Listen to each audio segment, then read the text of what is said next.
This is the Learn to Trade online show where experts talk about their trading journeys and help traders make more money unlocking the world of online Forex, crypto and indices traders. We tell it like you want to hear it. Unfiltered insights, no corners cut. Hi everyone, my name is Paul Botterill. I'm the founder of Actions to Wealth and Online Trading Profits. Hi guys, I'm Ash Bull and I am an investor and professional trader. Today we're going to be talking about giving one of our traders, one of our contestants, $1,000 first prize for being the first one to beat the trading experts. And we're going to give you the chance to win $1,000 next week as well, if you can beat us as well. A couple of extra rules around that competition, and I will cover them off for you in a few minutes. But if you want to, be one of the people who beats the experts, you need to come to the Learn to Trade online, trading group. You need to be in there. In a few minutes, I'm going to ask you guys a question, and the first person who answers that question correctly will be the person who gets to come onto the show live and place a trade with us. And if they can beat the experts this week, they will win $1,000, just as Gabriel Sim is going to win $1,000 for last week. Let's have a look at last week and go through that for you guys now. So, what a brilliant trade! What an amazing trade! Eh? Let's have a bit of a look at it. Gabriel Sim, he got in short here on gold. His trade is currently up $1,200. So Gabriel will be our winner. He'll be our first $1,000 winner. He gets a $1,000 prize, and you can win a $1,000 prize next week. What you won't be able to do this week is trade gold. We've had it 2 weeks in a row, and we're going to have a break from that. James will close these trades. Great to see the team all in profit. And again, my oil trade up about 7% this week. So my oil trade up about 7% for this week. We've got, I think it was Ash's trade up. We've got Simon's trade up just a little bit. And we've got Gabriel's trade up here. Whoa, whipping a 60%. That's one hell of a trade. And boy, to time that move as he did is a heck of a bit of trading. Well done, Gabriel Sim. Your $1,000 I will give it to you when you join us in Jakarta for the IFTA conference a little bit later on. So James will close those trades now. In a few minutes, we will start putting our trades together as we move forward. If you want to join the Facebook group, the link to that is put in all the social media. You'll be able to find that on Facebook, Twitter, YouTube, and LinkedIn. And you can join the Facebook group if you want to and answer the question. And then you need to come on live with us and tell us what you're going to trade. And we will place that for you guys. Rightio. So I think without further ado, we did a show yesterday. Simon came in and his trade is NASDAQ short. Ash, what's your trade for today? My trade is, now I was going to go for a Euro CAD long, which I still quite like, but I actually prefer the Euro CAD. And since I've had the benefit of time, I'm going to go for the Euro pound short. And here it is. Euro pound short. First thing I like to do at the start of the month is check where we are on the monthly price action. And when I look along here, what I've got is this horizontal level, which has been touched a few times. We're right at that particular area. Then I start to mine in. And when I mine in, lovely little resistance line here off the trend line on the weekly. And then I mine in again. And really what I have is when I come down to the 4 hour, look at that lovely trend line and how that particular price point meets where we currently are. Lower high on the 4 hour, that suggests to me that we're coming lower. I think the pound and the UK is just a little bit stronger than I initially assumed. Actually, some of the numbers from last week weren't anywhere near as bad. So my new trade mate is Euro pound, and it is a short. Euro pound short for Ash. We've got NAS short for Simon. We'll come back and do my trade in a few minutes. But what we're going to do is Ash is going to jump out of that screen. We're going to go back into Facebook, and I'm going to ask you a question. And the first person who answers that question right in here will be the person whose trade goes on this week. They need to be able to come into the room with us. If you would like a chance to win $1,000, the question is simple. What country am I from? What country am I from? So do let us know the first person to answer that question correctly in the chat. We'll get a chance to come in the room and place a trade to see if they can win $1,000 as Gabriel Sim did this week. They will not be able to trade gold this week. Now is... You got to do your refresh, haven't you? Yep. I reckon that, look, Gabriel, I'm not sure I'm going to let you win it twice in a row. Anyone else? By the way, have a go. Yeah. By the way, mate, did you know what the special day was on the 29th of September? What was the special day on the 29th of September? Tell me, Ash, what was the 29th of September? It was my wife's birthday on the 25th. She thinks that's a pretty special day.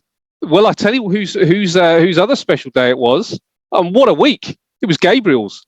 Gabriel's birthday was on the 29th of September. He's beaten the experts in the trading competition, and he won the trip to Jakarta. I mean, what a week. It's going to be in Jakarta on Wednesday to join us for iftar. Wednesday, Thursday, Friday, Saturday. And I think there's one space left for that for those that are interested in that. Look, Gabriel was the first one. I'm not going to let him win. He won last week. We're going to have John come in. John, as long as you can come live into the show and tell us your trade and you don't trade gold, it is your chance this week to win $1,000.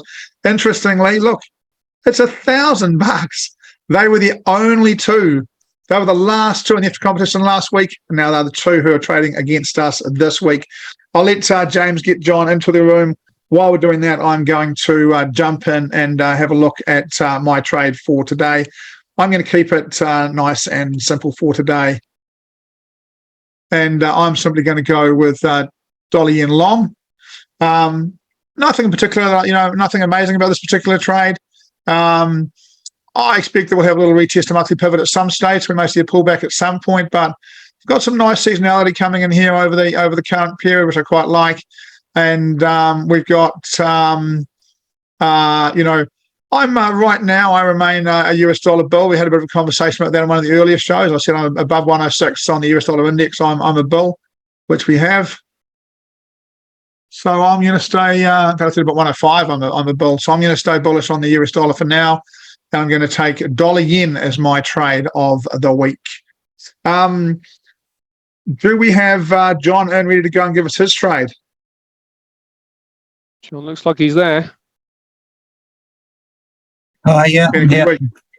Nice to see you in the room, Jura. Do feel free to jump in those competitions, see if you win $1,000. Nice to have your comment, but come on. John, how you going?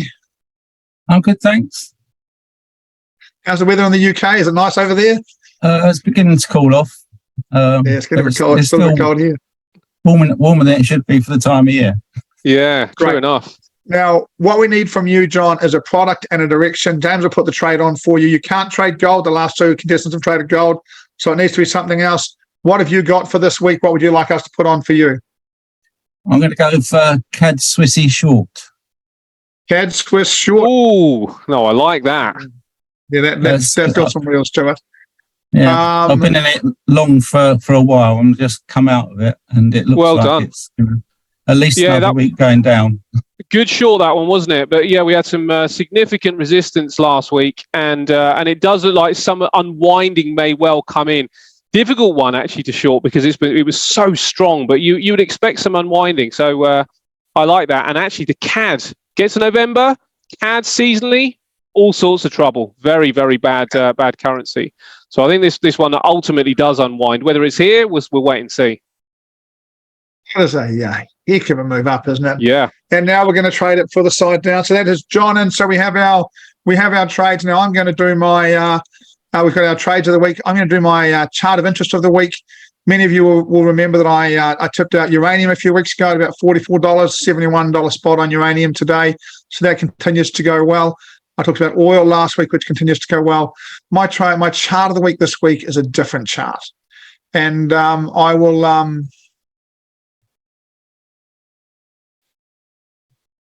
I'm going to talk a little bit about the Kiwi. I'm going to talk a little bit about the Kiwi for a different reason. The Reserve Bank of New Zealand's due to post interest rates this week, and the talk around New Zealand amongst the experts is reasonably clear that there will be no move in the interest rate in New Zealand because we're a week out from a general election, and people don't believe that the Reserve Bank of New Zealand, if they put interest rates up in New Zealand this week out, they would affect the outcome of that election. They would doom the current government, and they like the current government. And historically, they don't. They don't make moves close to general elections over a long period of time. I don't think they'll move the interest rates, but they will, I think, put interest rates up in the next meeting. And I think it's a really important thing. The Reserve Bank of New Zealand is going to say that inflation has not come down in New Zealand the way it was supposed to, that the internal indicators in New Zealand show that base inflation is way too high, and that historically, in both lifting and falling interest rates, New Zealand Reserve Bank has been one of the first in the world. And if the New Zealand Bank goes back into a raising cycle, and it is going to be a cycle, I think they're going to put them up maybe 2 or 3 times, maybe once November, once January, February, maybe one more look, I reckon. I reckon that might unsettle the rest of the world. I'll be watching this chart. I spoke to Ash. He said interest rates go up in New Zealand. The New Zealand dollar goes up. I'll tell you what, if the current Labour-led coalition can find a poll that says they're going to be reinstated, the New Zealand dollar hits this bottom level within 2 days. It'll go straight down. So as this election gets closer, the current Prime Minister's got COVID, can't campaign. But the New Zealand dollar is the one that fascinates me at the moment. I think that and New Zealand's got a weird political system. If we see a Labour-led coalition in front in the polls, I think New Zealand dollar will get punished. It would make a party called Te Pāti Māori, the coalition that have maybe 2 or 3 seats, and they could dominate the coalition negotiations. And they're strongly in favour of some economic policies that would be unpopular globally. I think that would see a big sell in this. And if the national-led coalition can get in front without the help of a party called New Zealand First, you guys might know who these guys are, then I think we'll see the dollar continue to rally. It's an interesting level. 60 cents versus the US has been a key level for New Zealand dollar for some time. We've just tested and rejected it. So I'm still right now, despite the move up, I'm still a little bit bearish on the Kiwi right now, but we'll watch those results. Really interesting. And I'm interested in the long term as a barometer. If the Reserve Bank of New Zealand holds interest rates this week, but puts out a statement saying, actually, we're only just holding, and the outlook for the next one is interest rates rise, I think some of the key reserve banks around the world, the governing banks around the world, will look at that, and that will unsettle the market in quite a big way. And we may see risk off become the trade pretty quickly. So I'll be watching not the Reserve Bank of New Zealand announcement this week, but the comments. So that's my chart of the week. Let's get on to sports bets. Ash, what was Simon's sports bet of the week? Oh, he had just a quick comment on that. Actually, I couldn't agree more on the Kiwi. And you've got it up against the dollar, which I also like, actually, Kiwi dollar long. But I quite like the Kiwi CAD. You consider what could happen to the CAD if it follows its seasonal pattern in November. What happens to the Kiwi if that follows its seasonal pattern from the middle of October? You're looking at a Kiwi long right up until the end of the year. You're looking at a CAD short from November right up until the end of the year. Kiwi CAD long is also really attractive, but I couldn't agree more, mate. I think your thesis is right on the money. So sports decent retracement on the move, isn't it? That is just that has banged out all the progress from August, just gone in 2 days. Yeah. Okay, mate. Simon's sports bet.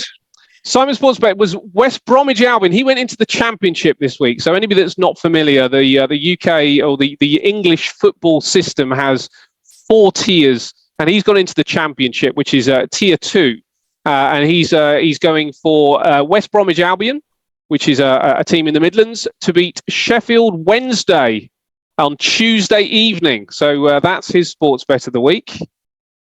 Look, we've got a bunch of people coming into the room. We'll summarise our trades at the end. Your sports bet for this week, Ash? Oh, do you know what? My sports bet's a bit of a joke. Last week I picked Fulham versus Chelsea to be under 2.5 goals. They still haven't played. So my sports bet's going to roll over. So tonight we've got that particular one. And then next week we've got Arsenal versus Manchester City. And I fancy an Arsenal win, nearly paying 2-1. So, aside from the actual fact that I think Arsenal will win, the value of that particular bet at home against Manchester City, who are in pretty questionable form right now, I think is a lot of value. So, yeah, Arsenal to beat Man City at 2-1 is my bet of the week, mate. Cheers, mate. And I'm going to ask our sports bets from last week. My bet was for the National Rugby League final in Australia. The first 3 try scores to be converted. They were indeed. In fact, I think possibly every try in the game was converted, paid $1.97. Easiest money I've ever made sports betting. Was just ridiculous. Sports bets for you and Simon? So Simon won. He's returned a 0.67% winner. So I can't remember what his bet was now, but he did win. And mine hasn't played out yet, mate. I picked the wrong mark here. Mine's not playing till tonight. So I thought, usually they have Friday, Saturday, or Sunday. Occasionally you have a Monday night game, and I chose the Monday night game. I just looked at the teams. I wasn't actually looking at the day at the time. So I'll have two in next week to talk about. Great. And my sports bet of the week this week, and this is a rip. Boy, if you're looking for some odds, I'll talk a little bit about this. I'm going to take Italy with a 30-point start against France in the Rugby World Cup. Wow. Now on the weekend, Italy lost to New Zealand 96-17. And they are being picked here to get smashed. And the odds are massively against them. But I want to show you this. Italy's rugby. So here they are. They lost 96-17 to the All Blacks. They beat Uruguay. They beat Namibia. They beat Japan. They beat Romania. Ireland, one of the best sides in the world. They lost by 16. Scotland, one of the best sides in the world. They lost by 12. 12 again there. They lost by 12 to Wales. When you get up here, the last time Italy played France, France beat them by 5 points. Now, just because the All Blacks cut them up doesn't mean they've become a bad team overnight. I think 30 points is a really good chance France will be fired up, big home crowd. And this is the thing. I'm not writing off the biggest upset in Rugby World Cup history here.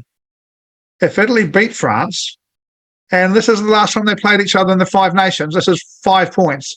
If Italy beat France, France are out of their home World Cup. So if Italy can stay in that game for 60 minutes, they can put France under immense pressure. The last time they lost by more than the 30-odd points I'm talking about was against South Africa, also in February this year. But going back, it is pretty rare. They don't get smashed anymore. They used to because they were rubbish. And a gentleman called Kieran Crowley started coaching them in New Zealand, ex-All Black. Their results are up. I would put this on. I'll put this on now. They're going to be keen as well, aren't they, mate, to make sure that they, at least kind of come out and show a little bit of fight after such an enormous battering. Yeah, mate. I think they will. They will want to. They were embarrassed last week, and All Black team is a team that's always been good at putting away opposition. They were amazing. The All Blacks. It was 70 minutes of the best rugby I've seen them play in 5 years last week. They were brilliant, and Italy got badly exposed. But they're playing France, who are a great side. But I think Italy will work hard on defence with this game. Again, Kieran Crowley, he's a tough man. He'll have them back. So, Jura, the name of the competition here that we have is that you pick a trade in a direction and you have 1 week. There's no targets. There's no stop losses. That's the way it works in this show. We're going to go over those trades again. We've got Simon, who is NASDAQ short. We've got John, who is CAD Swiss short. We've got Ash, who is Euro pound short. And we've got me, who is dollar yen long. They are our trades of the week. We had a pretty good week last week. All 4 trades won. Obviously, if you'd taken them, you would have done pretty well. The account itself's up, I think, over 60% so far from this competition. Is that us, Ash?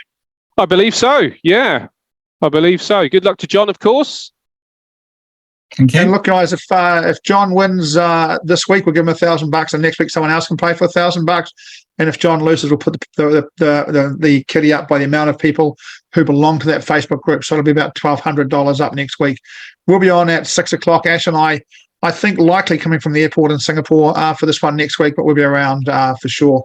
See you in Jakarta on Wednesday, Ash. To the rest of you, take care of your capital, trade with care. We'll see you next week. See you. Bye, guys. That's a wrap for this episode of the Learn to Trade online show.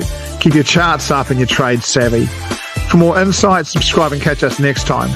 See you in the next episode. Stay calm and make good decisions. The Learn to Trade online show is presented for informational and entertainment purposes only. The information presented should not be construed as investment advice.